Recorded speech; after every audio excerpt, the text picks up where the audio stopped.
We've been exploring some Icewind Dale character builds, and in this vlog, the Druid and the Bard are auto-includes, in my opinion, with a party, how you want to run it. And likewise, once you played through the main story, no spoilers, you've done some of the side quests, we're looking at that. Now you get into playing a single character, taking that through the game and experiencing it from that. And the Bard and the Druid are fantastic solo characters, especially when we compare them to their counterparts in Baldur's Gate, BG1, Siege, BG2, and Throne, because while the character template is the same, there's two subtle differences with each character class that make them very, very unique to the mechanics of Icewind Dale, but also the flavor of Icewind Dale.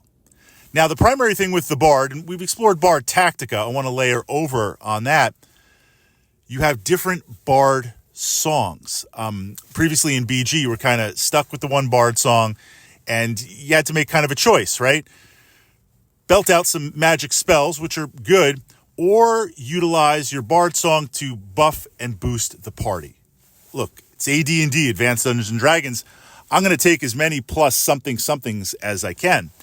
But now the Bard in Icewind Dale, reflecting the nature of the game, as it scales, you have choice of different Bard songs. There are also some different mage spells that expand things out. You've got Snowball Swarm, Poor Man's Fireball. You've got a couple of different things to explore. So now, right away, the regular layers of the Bard of, you could do some weapons, you've got some magic, you've got some pickpocket ability, interesting gear. Now you're layered over where the Bard songs are more dynamic and you can utilize those. So we've opened up a whole new area.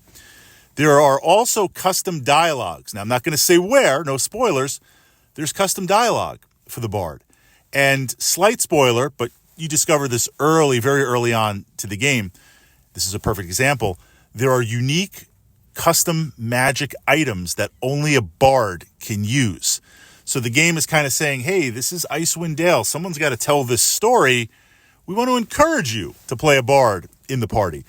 Those two items are, one item gives you extra spells, second and third level, which is fantastic because while the Bard doesn't have the range of spells that, say, a mage does, more casts of third level, fantastic, amazing. There's also an item that it's like a Horn of Valhalla. You blow this, two warriors are summoned that fight for you, and it doesn't have charges. It's once per day, or I should say once per rest. That's like building your own mini party. That is absolutely fantastic, especially since they have a template and you can use some spells and items to buff your warriors. That alone makes the Bard a lot more unique. Now, on the opposite side, a Druid. You find out pretty quickly, Icewind Dale, no spoilers, early on, there's a lot of disturbances in the spine of the world. We're looking to restore balance. So the game is very Druid-centric, and again, there's some dialogue that is very unique to the Druid. There's some gear that's specific to the Druid, but the main potency is there's a change in some of the forms that you can become, but also the Druid spells themselves.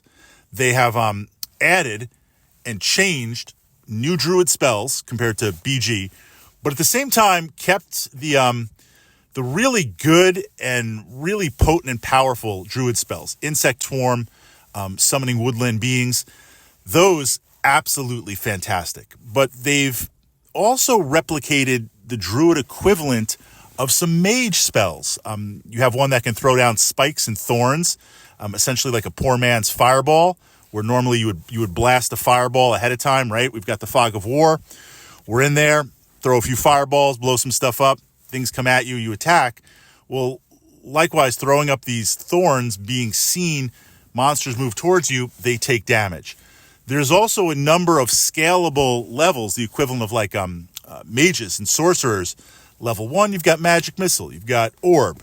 Then as you move up level 2, you've got Scorcher. Level 3, you've got Lightning Bolt, you've got Fireball. There are Druid attack spells that scale up per level. So now the Druid not only has some buffs and some area effect type spells, but you have direct damage spells, which when we layer over the shape-shifting forms, and then on top of that, the gear, and while I don't have the weapon proficiencies, specializations of, say, a fighter or a fighter class, I can use a good variety of weapons. This means now I'm a real powerhouse. That's before we get into the subkits. We're just talking straight Druid.